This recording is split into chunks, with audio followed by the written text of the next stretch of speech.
countdown begins. Every moment counts. Now, for the believer, it's not where you'll spend eternity. For the believer, it's how you'll spend eternity. The decisions you make today determine where and how you will spend eternity. You will not be judged on what you did. You will be judged in the light of what you were called to do. At the zenith hour, there's no second chance. Whatever we do in this zero time determines how we're going to spend eternity. Life is but a vapor. If you really want to know the truth, every one of us are going to touch people's lives if we just do what we're called to do. This 12-part series will challenge you to confront your motives, making your life count from this moment on as you face your own eternity with great confidence on Judgment Day. Ai! Imaginem! Estamos na hora 7, nos aproximando da hora 12 rapidamente. Se você acompanha pelo livro, vamos para o capítulo 10 e eu quero que você abra no capítulo 14 de Romanos. Vamos falar do tribunal de Cristo. Como podem ver, nesse currículo eu cito muitas escrituras, notaram isso? E é porque eu acho muito importante que encontremos tudo na palavra de Deus. Você diz amém? Eu não quero dizer algo que não tenha base na palavra de Deus, é assim que eu vivo, eu quero ver aqui, na palavra de Deus, revelado pelo Espírito, para que estabelecer a doutrina pela qual você vive. Amém? Quantos sabem que a doutrina é importante? Paulo disse, siga o meu estilo de vida e a minha doutrina. Notem, ele falou para seguir a doutrina. Está bem, o certo é ter uma doutrina em linha com a palavra. Não deixe o doutor fulano de tal dizer que ele pensa assim. Que o doutor fulano de tal lhe diga como é. Romanos capítulo 14 é onde começamos. Eu quero ler o verso 9 aqui. Lemos, para este fim Cristo morreu, ressuscitou e viveu outra vez, para ser Senhor tanto de mortos como de vivos. Tu, porém, por que julgas teu irmão? Repitam, irmão. Então estamos falando sobre crentes aqui, não sobre ímpios. E tu, por que desprezas o teu? Pois todos compareceremos diante do tribunal de Cristo. Pois está escrito, assim como eu vivo, diz o Senhor, todo joelho se dobrará a mim e toda língua confessará a Deus. Verso 12, então cada um de nós, irmãos, deve prestar conta de si mesmo a Deus. Diante do tribunal de Cristo, você vê que ele está falando claramente de cristãos. Vemos isso outra vez aqui em 2 Coríntios capítulo 5. 2 Coríntios capítulo 5, e eu quero ler na versão da Nova Tradução Viva, 2 Coríntios capítulo 5. Vamos ler do verso 8.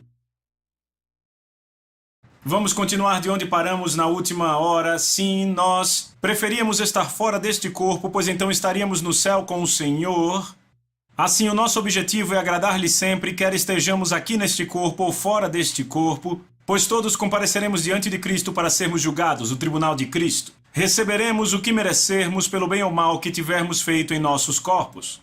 E é por conhecermos este solene temor do Senhor que trabalhamos tão duro para persuadir outros, e Deus sabe que somos sinceros, e eu espero que vocês também saibam. Então aqui claramente Paulo está falando sobre crentes, porque ele diz, fora do corpo estaremos no céu com o Senhor. Quantos sabem que se um pecador, um descrente, sair do seu corpo, ele não estará no céu com o Senhor, mas no inferno? No Hades, certo? Então claramente dizemos que Paulo fala com crentes aqui. Depois da era da igreja, há a tribulação de 7 anos, e então o reinado de Cristo no milênio, certo? Depois do reinado de Cristo no milênio, Satanás é solto para tentar as nações, certo? Elas irão cair, e o que ocorre, o fogo de Deus as devora, e então o que acontece? Há o julgamento do grande trono branco. É quando o Hades dará todos os seus mortos, e os mortos estarão diante de Jesus e serão julgados por suas obras, e se o seu nome não for encontrado no livro da vida, será lançado no lago de fogo para todo sempre. Então, quando o julgamento do crente ocorre? A Bíblia não fala especificamente do momento do julgamento do crente, mas sabemos que muito provavelmente ocorrerá em algum momento no período da tribulação ou logo após ela, antes do reinado de Cristo no milênio. Há algumas passagens que eu listo no livro explicam claramente por que eu penso assim, mas está claro para mim que é um julgamento separado. Veja, se você olhar o tribunal do mundo, tanto em Coríntios quanto em Romanos, aparece uma palavra grega e a palavra grega é bema, B-E-M-A. Strong traz a definição desta palavra, um degrau maior. Uma plataforma elevada, um tribunal, uma corte de justiça. Um conhecido comentário bíblico diz que o tribunal era o banco judicial do foro de uma cidade no Império Romano. Paulo usa esta imagem para se referir à atividade de julgamento de Cristo. Então, baseados nisso, nos referiremos a esse assento, esse bema, como o assento de julgamento de Cristo. É literalmente o tribunal divino de Deus. João 5:22 declara: o Pai confiou todo o julgamento ao Filho. Ok, ele não só é nosso Salvador, mas também é nosso juiz. Certo? Em breve ele julgará a todos. Certo? A palavra mais simples para definir a palavra julgamento é a palavra grega krima, uma decisão resultante de uma investigação a favor ou contra. Então é uma decisão a favor ou contra que resulta de uma investigação. Há muitos na igreja que não estão cientes de que terão que prestar contas do que fizeram durante sua curta permanência na terra. Muitos têm a ideia errônea de que todo julgamento futuro foi erradicado com a salvação. Na verdade, o sangue de Jesus nos limpa dos pecados que nos impediriam de entrar no reino, entretanto, ele não nos exime do julgamento de como nos conduzimos como crentes, seja bom ou mal. Você pode dizer amém? Então, ouçam com atenção. As decisões que forem tomadas nesse tribunal serão eternas, repitam, eternas. Significa que durarão para sempre e todo sempre. Vamos voltar para a hora 1. Vamos pensar sobre o eterno, que nunca acaba, correto? As decisões tomadas nunca serão revisadas, nunca serão corrigidas, nunca serão desobedecidas. Durarão para sempre e todo sempre, sempre, sempre, sempre. Tiago faz uma declaração sobre nossa vida em Tiago 4,14. Ele diz: essa vida é uma neblina. O que isso quer dizer? Essa vida é pã! Comparada à eternidade. Esta vida na Terra é uma neblina? Bem, eu pessoalmente acredito que Tiago, porque ele não tinha o entendimento matemático que temos hoje, não podia descrever como podemos hoje. Podemos tornar isso muito melhor. Como um estudante de matemática, eu sou graduado em ciências, formado em engenharia mecânica pela universidade, eu conheço muito matemática avançada, eu sei. E na verdade, qualquer estudante do ensino médio sabe muito bem disso. Que qualquer coisa dividida pelo infinito é zero. Se você pegar 80 e dividir pelo infinito, é zero. Se pegar 1 milhão e dividir pelo infinito, é zero. Se pegar 80 anos, vamos dizer que você tem 80 anos e dividir pelo infinito, é zero. Vamos dizer que você é um daqueles que viveu muito, muito na Terra. Você viveu 110 anos. 110 dividido pelo infinito é zero. O que Tiago então estava dizendo na verdade é que essa vida é zero. Não é sério isso? Não é sério? É zero. Isso quer dizer que o que quer que façamos neste momento zero determina como vamos passar a eternidade. Não é o onde como crente, o onde está determinado. Por termos recebido Jesus Cristo como nosso Senhor, Mestre e Salvador, já está determinado onde passamos a eternidade, é na cidade de Deus, está determinado pela cruz. Mas como passamos? É determinado por esse momento zero. Então eu pensei, quando eu escrevi essa alegoria sobre Jalen, eu lembro como o egoísta, o prefeito de Endel, acabou ficando lá atrás no julgamento e foi viver naquele platô como morador pelo resto dos seus anos. E então eu vi como Caridade, que tinha um restaurante e vivia de todo o seu coração para Jalen, acabou como governadora ao lado de Jalen. Ela tinha autoridade sobre um continente. E eu pensei, uau, pelos próximos 120 anos, egoísta que era um prefeito que poderia ter uma grande posição de liderança na cidade de Afabel, porque ele viveu egoístamente como crente em Endel, perdeu a oportunidade de reinar pelos próximos 120 anos. Naqueles 5 anos ele estragou tudo. E como ele se arrependeu, ele poderia ter sido um governador ao lado de Jalen, vivendo na sua vizinhança. Agora ele vivia no platô da cidade, longe de tudo. E eu comecei a pensar, 120 anos é muito tempo. Veja, se voltamos um século. Imagine isso. Tudo porque em 5 anos você viveu com egoísmo. E eu comecei a pensar, isso não é nada se tratarmos do que estamos falando. Nada. Imagine se eu olhar para você agora e disser, bem, a forma como você vive nas próximas 24 horas, do próximo dia, 24 horas, determinará como você viverá pelos próximos 1000 anos. Ok? As pessoas com quem você convive, o trabalho que você faz, as tarefas que tem, a casa que você tem, a comunidade em que você está, tudo isso determinará os próximos 1000 anos. Ainda assim, isso não é nada comparado ao que falamos, porque um dia, dividido por 365 mil dias, que são 1000 anos, é um número finito. É um número finito. Veja, pense nisso. Estamos falando aqui de voltar antes dos Estados Unidos serem um país, antes de Cristóvão Colombo descobrir a América, antes das cruzadas. Isso tudo, como você vive em 24 horas determina como vive, como você viverá pelos próximos 1000 anos. E ainda assim isso não é nada. Suponha que eu diga a você, a forma como você viver nas próximas 24 horas determinará como você vai viver em 1 milhão de anos. Não podemos nem falar de 1 milhão de anos, porque a raça humana só tem 6.000 anos. Não conseguimos nem falar disso, mas ainda assim não se compara com o que estamos falando, porque um dia dividido por 365.000 dias ainda é um número finito. Eu estou falando do infinito. A forma como você vai passar o infinito é determinada por como você vive. Agora, a Bíblia é muito clara. As recompensas que serão dadas no trono do julgamento, todas se relacionam com o céu. Tudo que você fez é separado e guardado para este dia. Tudo estará ligado a reinar com Cristo para todo sempre. Isso é algo muito grande. E tudo é determinado pelo que você faz nessa vida zero.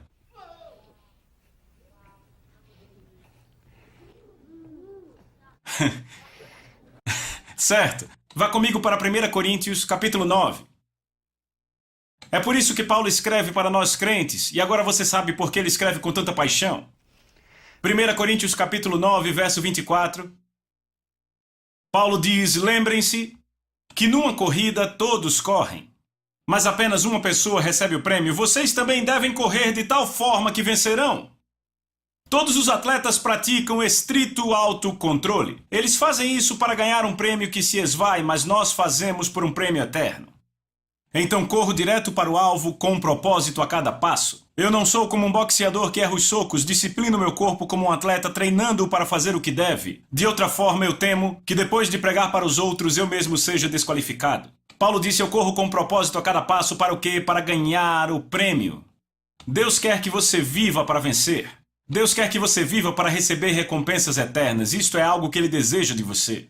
E Ele quer te recompensar com isso. Ele deseja te recompensar com isso. Se formos para 1 Coríntios capítulo 3, eu quero que você vá lá, porque eu quero que você veja, eu falei antes sobre recompensas, eu quero que você tenha apenas um vislumbre aqui, 1 Coríntios capítulo 3. Verso 9, aqui vamos começar. Diga amém se você achou. 1 Coríntios capítulo 3, veja o verso 9. Diz, pois nós somos trabalhadores de Deus. Vocês são campo de Deus, são edifício de Deus. Lembra que eu falei que nossas vidas, na Bíblia, sempre são comparadas com construções? Pela sabedoria, uma casa é construída, falando não sobre casas literais, mas sobre vidas. Vocês são edifício de Deus. Verso 10. De acordo com a graça de Deus que me foi dada, como um sábio construtor. Em outras palavras, ele diz, ei, eu sou um apóstolo, um construtor. Mas vocês sabem que todos aqui são construtores. Porque fomos todos chamados para influenciar vidas de pessoas. Digam isso comigo, olhem para mim. Diga, eu fui chamado para influenciar vidas de pessoas. Deus te dá graça para fazer isso. Você não precisa estar no ministério quíntuplo para influenciar vidas. E você vai descobrir isso, sabe? Muitas pessoas têm essa mentalidade de que apenas pregadores que pregam para milhares, milhões estarão na linha de frente, e isso não é verdade. Eu vou mostrar isso para vocês em breve, sabe? Vocês vão ficar tão empolgados que vão ficar gritando. É sério, vocês vão ficar muito empolgados. Então veja o que ele diz, pois somos trabalhadores de Deus, vocês são campo de Deus, edifício de Deus. Verso 10, então de acordo com a graça que me foi dada como sábio construtor, eu pus o alicerce, e outro constrói sobre ele, mas que cada um cuide de como constrói. Pois nenhum outro alicerce pode ser lançado além do que já foi lançado, que é Cristo Jesus. Então se alguém constrói, como você constrói? Com sabedoria uma casa construída. Se alguém constrói sobre esse alicerce com ouro, prata, pedras preciosas, madeira, feno ou palha, a obra de cada um vai se tornar clara para o dia. Repita, o dia. O dia é o último dia, o dia do julgamento, será declarada porque será revelada por fogo. O que é o fogo? O fogo é a glória de Deus. E o fogo provará a obra de cada um de que tipo é. Se a obra que alguém construiu permanecer, ele receberá recompensa. Se a obra de alguém é queimada, ele sofrerá perda, mas ele mesmo será salvo, ainda que pelo fogo. Então isso nos diz que nós determinamos como isso age não só na vida dos outros, mas na nossa, certo? Cada momento, em cada dia, temos escolha, duas escolhas principais. Ou vamos gravitar para a carne, madeira, feno e palha, ou vamos gravitar para o espírito, o eterno, que é ouro, prata e pedras preciosas, entendem? Então, como o que construímos determina o que vai acontecer no fogo da sua presença quando a prova vier? Não só as nossas obras serão examinadas, mas... Diga, nossas obras serão examinadas. Certo? E eu quero mostrar isso a vocês para que vocês tenham certeza que as obras serão examinadas. Apocalipse, capítulo 22, verso 12. Jesus diz isso: eis que estou vindo rapidamente, e minha recompensa está comigo, para dar a cada um de acordo com a sua obra. Repita, sua obra. Também nossas palavras, cada palavra será julgada. Vá para Mateus capítulo 12. Mateus capítulo 12, por favor.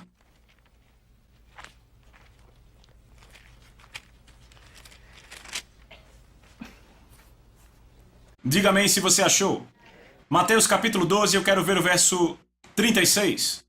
Jesus diz: mas eu digo a vocês que toda palavra inútil, veja, inútil vem da palavra grega argos, que significa inefetiva, sem valor ou infrutífera. Vocês então agora sabem por que Paulo diz: não haja obscenidade e conversas tolas entre vocês, mas em vez disso ações de graças. Você diz amém para isso?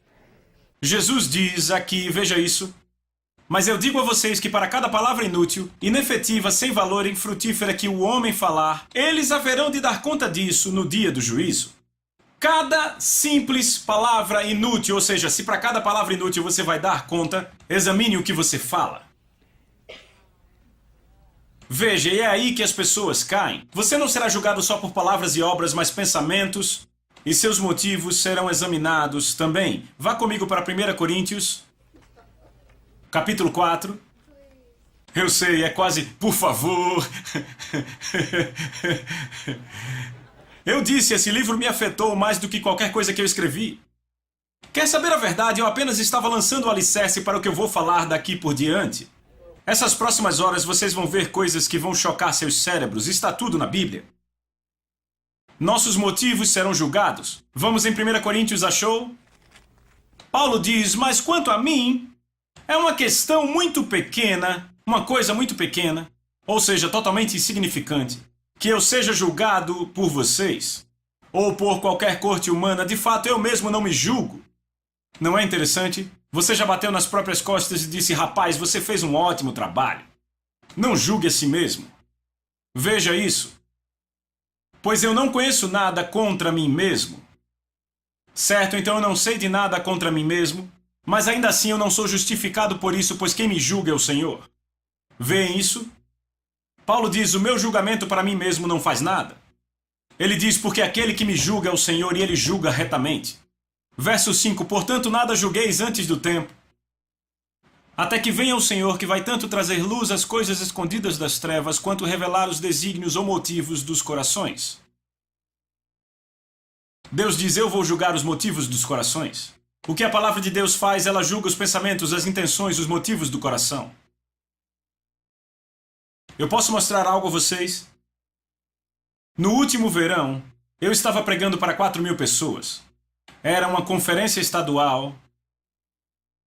E eu cheguei ao final da mensagem e eu disse: curvem as cabeças. E então, de repente, cerca de 150 pessoas se levantaram e caminharam para a porta. E eu fiquei meio chocado por um momento. E eu olhei e fiquei pensando: eu não estou vendo isso. E aí eu fiz: ei! Assim mesmo, ei! Vocês! E eles foram andando e eu: ei, vocês que estão andando, o que estão fazendo? Eu os repreendi totalmente, em amor. Tô brincando. Eu repreendi mesmo. Ok? Uma semana depois recebi uma carta do ministério. E estavam muito tristes pela forma como eu os repreendi. Disseram, sabe, provavelmente alguns iam ao banheiro. Alguns... Como é? Sério? Sério? Disseram alguns iam dirigir muito porque vieram de fora. O que? Eu fiquei sem acreditar que era um ministério escrevendo aquilo. Ok. Normalmente eu não respondo cartas assim. Ok? Eu simplesmente... Sabe, eu tenho versículos, eu não respondo isso. Mas, naquele dia foi como se o Senhor me dissesse, não, você vai responder. E o Senhor me mostrou algo, Ele me mostrou duas situações muito similares na natureza e que serão julgadas totalmente diferentes por Deus. A primeira foi Jacó e os seus filhos. Eles vieram e acamparam perto de um lugar chamado Siquém. O rei de Siquém era um homem chamado Amor e o seu filho era o príncipe ou o rei. Seu filho era o rei, ele era o fundador, mas seu filho era o rei e o nome do filho era Siquém. E Siquém se apaixonou por Diná, que era filha de Jacó. Na verdade, ele não se apaixonou, ele começou a cobiçá-la, entendem o que eu digo? Então ele a estuprou.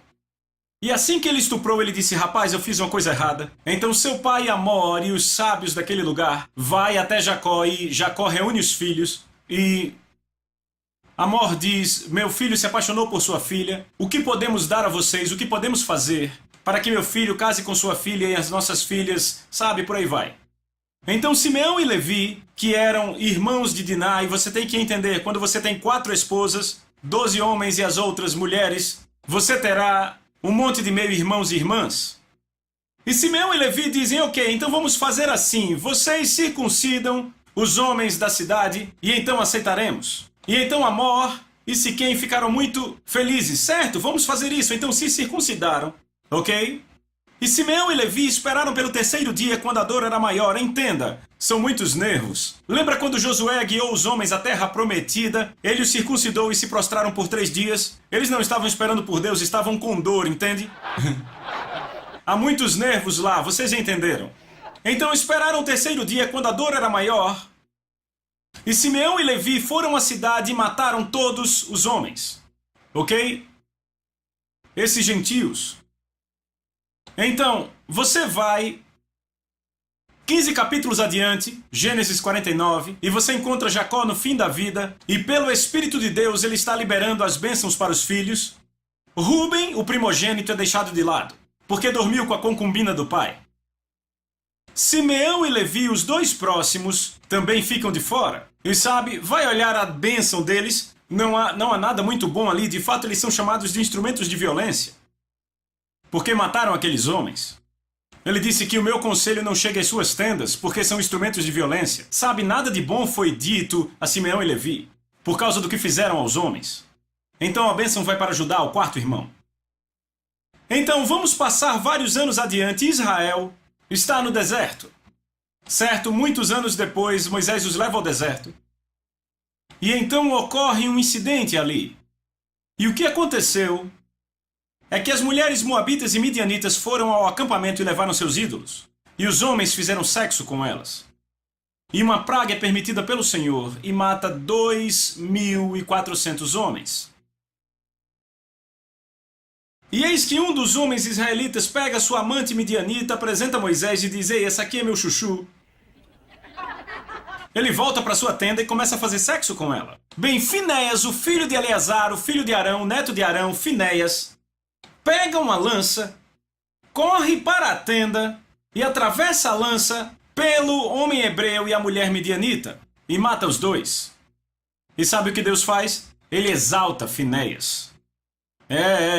Eu vou ler para você não duvidar, eu vou ler aqui. Veja o que Deus diz. Números 25. Quando Finéias faz isso, a praga do Senhor para.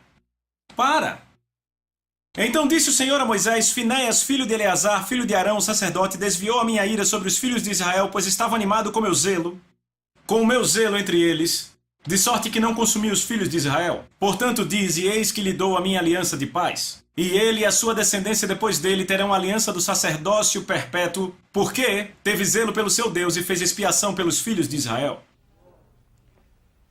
Deus diz, ele recebeu uma aliança perpétua pelo que ele fez.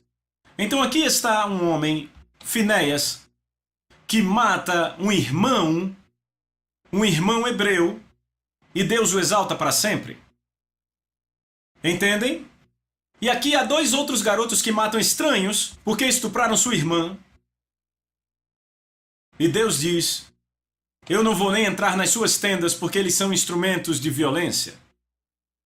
Eles condenados, ele abençoado. Ambos fizeram a mesma coisa, mas eles com estranhos e ele com o irmão. Por quê? É tudo pelo motivo. Simeão e Levi fizeram por vingança. Estupraram nossa irmã, não vamos deixar barato. Era o motivo deles. Finéias, por outro lado, era zeloso com Deus e zeloso pelo povo. Então eu escrevi para esse ministério e disse: será que eu fiquei com raiva porque aqueles 150 estavam deixando minha pregação? Ou eu fiquei com raiva daquelas 150 pessoas porque estavam comprometendo a presença de Deus para as outras 3.850 pessoas que ficaram? Eu disse: Deus me julgará. Eu disse: vocês não têm nada com isso. A Deus. Deus julgará os motivos do nosso coração. Julgará as intenções. Por isso a palavra de Deus é viva e eficaz, mais cortante do que qualquer espada de 2 gumes, e penetra ao ponto de dividir alma e espírito, juntas e medulas, e é apta para discernir os pensamentos e propósitos do coração. Apenas a palavra pode julgar os motivos. Nem você conhece seus motivos, só a palavra. Por isso é tão importante fazer o que Jesus disse: ver, pois, como ouvimos. Lucas 8. Ainda estão aqui comigo? Verso 17. Jesus disse: pois nada é secreto que não será revelado, nem nada é escondido que não venha a ser conhecido e venha à luz a luz da sua glória. Então cada motivo será revelado no trono do julgamento. Motivo, motivo, motivo, motivo. Ele diz: portanto, tomem cuidado em como ouvem. Repita: tomar cuidado em como eu ouço. Pois a todo aquele que tem, mais será dado, e a todo aquele que não tem, até o que parece que ele tem, lhe será tirado. É aquilo a que damos ouvidos, amigos, que mergulha em nossos corações e molda nossos pensamentos e propósitos. Por isso Jesus disse: vê depois como ouvis. É por isso que eu digo a meus filhos: não ouçam música secular. Lúcifer era um mestre de música. Entenda, isso foi dado por Deus. Eu não estou dizendo que ele simplesmente se fez. Foi dado. Ele entendia a música, o poder disso. Jesus disse: tome cuidado com o que você ouve. É por isso que você não precisa dar ouvido a todo o filme. Você diz: ah, mas o roteiro é bom, mas se tem lixo, você não precisa ouvir. Você entende? Isso te afeta. Isso acaba moldando os motivos do seu coração.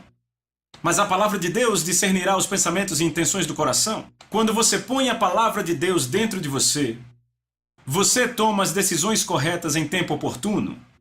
Você fará escolhas sábias. Então a palavra de Deus é luz para o nosso caminho.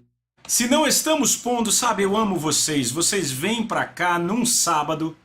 Você vem no sábado de manhã e diz: eu vou ficar o dia inteiro, pois quero ouvir a palavra. Sabe? E por quê? Porque você quer a palavra dentro de você. Porque é lâmpada para os seus pés e luz para o seu caminho. Uma pessoa que não dá atenção devida à palavra de Deus é uma pessoa que tenta andar pela estrada à noite sem luz. Você pode até ficar na estrada por um tempo, mas no fim acaba se desviando. É por isso que a Bíblia diz que devemos nos apegar com mais firmeza às verdades ouvidas para que delas jamais nos desviemos. Eu não sei vocês, mas quando eu era garoto eu costumava pescar com um barquinho. Eu ficava esperando o peixe. 30 minutos depois eu olhava e nem reconhecia o lugar.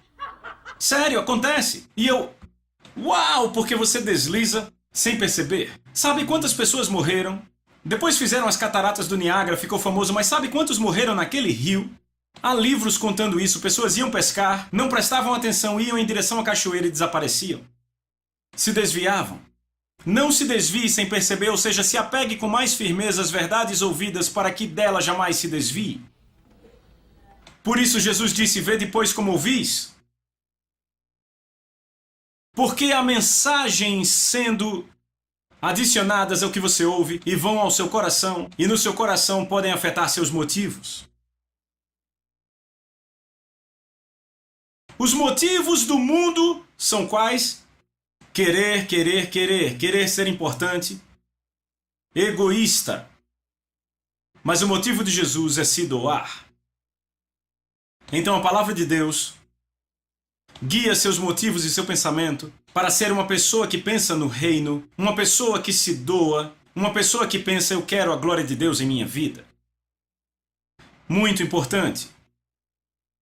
Então, Uma vez que seguimos na nossa construção, entende construção como construímos a vida? Porque sabe, sempre temos escolha se vamos construir no temporal ou se vamos construir no eterno. Se usaremos madeira fenopalha ou se usaremos ouro, prata e pedras preciosas que sobreviverão ao fogo. Sabe o que o fogo faz com o ouro? Ele o purifica, o torna melhor. E o que ele faz com a madeira? Ele a devora. O tempo todo você constrói sua vida com madeira fenopalha ou constrói com ouro, prata e pedras preciosas. Vocês estão entendendo?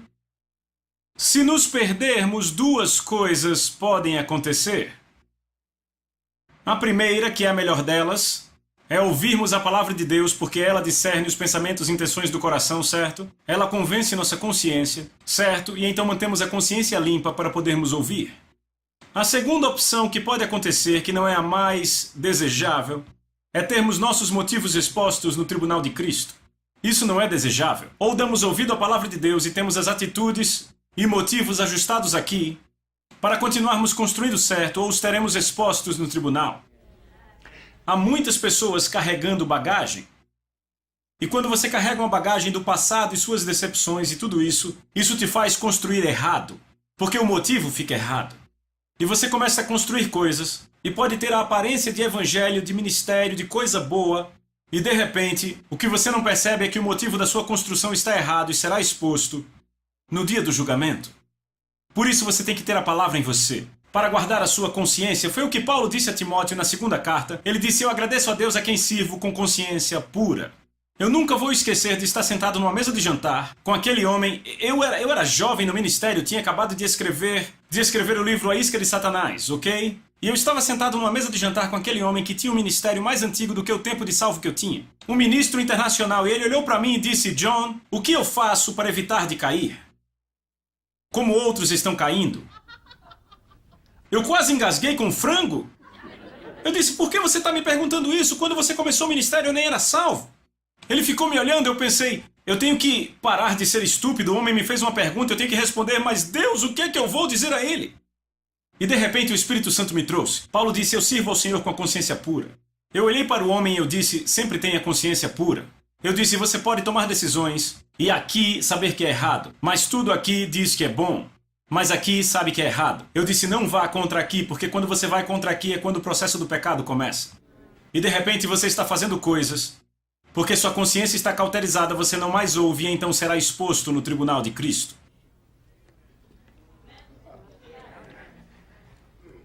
Eu vou ler algo aqui. O julgamento das nossas vidas, eu estou lendo o livro, não deixará nada oculto. Tudo se tornará visível e claro. Por isso Paulo se refere ao tribunal de Cristo como solene temor do Senhor. Será uma investigação profunda dos nossos motivos, intenções, pensamentos, palavras, etc. Na verdade, no apêndice do livro eu deixei muitas passagens, de 24 ou 16 áreas, eu não lembro bem, de áreas que seremos julgados no tribunal de Cristo. Sabe, sobre ofertas, bênçãos que devemos dar e tudo mais, tudo lá. Em outras palavras, vocês são a casa de Deus. Tomem cuidado especial ao escolherem o material. No final haverá uma inspeção. Se você utilizar material barato de qualidade inferior, será descoberto. A inspeção será profunda e rigorosa. Você não se livra de nenhum detalhe. Se a obra passar pela inspeção, ótimo. Se não, a sua parte da construção será derrubada e reiniciada. Você não será derrubado, vai sobreviver, mas por pouco. Isso é da Bíblia a mensagem 1 Coríntios 3. Eu não sei vocês, mas eu não quero escapar por pouco. E vocês? Sabe o que pessoas sábias fazem no mundo? Se preparam para a aposentadoria, não é verdade? Pense, elas vão para a escola e começam a trabalhar e ganham dinheiro, e se forem espertas, juntam dinheiro e investem. Certo, investem em aluguel, alguma coisa assim. E então o que acontece? Começam a investir na aposentadoria. E tudo o que elas fazem é trabalhar por 40 anos investindo numa aposentadoria que talvez dure 15, 10, 15, 20 anos. Se você pegar essas pessoas sábias, que trabalham 40 anos para preparar uma boa condição durante 20 anos, e se falarmos do que eu estou falando, do que a Bíblia fala, eu vejo essas pessoas sábias que se preparam para a aposentadoria, sabe? E nenhuma delas está se preparando para a eternidade. Porque Paulo disse: eu corro com um propósito em cada passo. Eu estou me preparando para a minha aposentadoria, ele disse. Paulo disse: eu estou construindo algo para a eternidade. Eu estou trabalhando para a aposentadoria, baby. É uma aposentadoria eterna, vocês entendem? Sabe, aconselhamos pessoas para investir na aposentadoria e eu considero isso lícito, isso é bom, sabe, eu acho. Mas se elas usarem a energia que gastam se preparando para a aposentadoria, aqui se preparando para a eternidade, que diferença. Eu disse, que diferença. 2 Pedro capítulo 1, e é aqui que concluímos. Pedro declara aqui, no verso 10, então, irmãos, sejam ainda mais diligentes, diga diligente, para consolidar o chamado e a eleição de vocês. É a mesma coisa que Paulo disse, correr com propósito a cada passo. Sejam diligentes para fazer o quê? Consolidar o chamado e a eleição. Falaremos disso na próxima hora. Pois se fizerem essas coisas, jamais tropeçarão. Pois será amplamente suprida a entrada no reino eterno do nosso Senhor Salvador Jesus Cristo. Eu vou ler agora da NVI. Vocês receberão ricas boas-vindas no reino eterno do nosso Senhor e Salvador. Que boas-vindas. Mateus 25, 21. Muito bem, servo bom e fiel. Você foi fiel no pouco, eu te colocarei como governador de muitas coisas. Entre na alegria do Senhor. Essas são ricas boas-vindas. Você diz amém para isso? Ano passado eu tive uma visão, e aqui concluo. Eu tive uma visão. E eu vi os exércitos do céu marchando. E lá estava Jesus alto, exaltado. E aquilo me lembrou os soldados romanos voltando de nações. César numa plataforma elevada.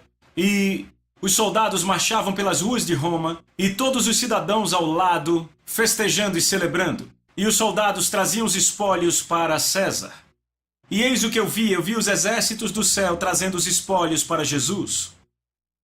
E eu vi as pessoas na calçada celebrando. E o Espírito Santo disse, o que você quer ser? Você quer ser um dos soldados me trazendo espólios ou um dos cidadãos apenas celebrando? Eu disse, eu quero ser um dos soldados, levando para você os espólios da sua vitória. E eu vou concluir com isso. 2 Pedro, na Bíblia a Mensagem, eu amo a Bíblia a Mensagem, ela diz: todas as coisas que conduzem a uma vida que agrada a Deus nos foram milagrosamente dadas pelo conhecimento pessoal e íntimo daquele que nos convidou à presença de Deus.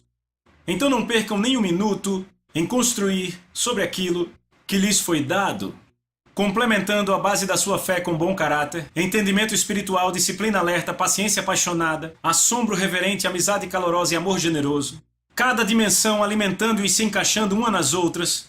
Tendo essas qualidades ativas crescendo em suas vidas, nenhuma grama crescerá sob seus pés e nenhum dia passará sem recompensa.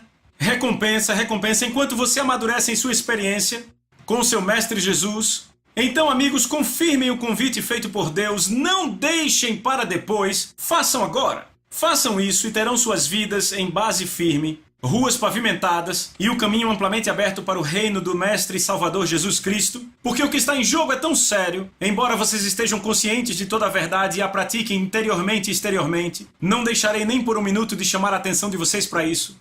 Este é o cargo para o qual fui designado, mantê-los alertas com lembretes frequentes. Uau, eu amo isso! Você não? Amém? Você está pronto? Pronto para passar para a próxima hora? Vejo vocês amanhã. Deus abençoe. Amém. Coming up in hour 8, John talks about the structure of the kingdom and points out that Jesus is the chief cornerstone, but also the subcontractor. We are building his house as co-laborers with Christ. We are also the stones he uses. You will also learn that we'll be judged not according to what we do, but according to what we're called to do in the teaching, God's Custom House, Part 1.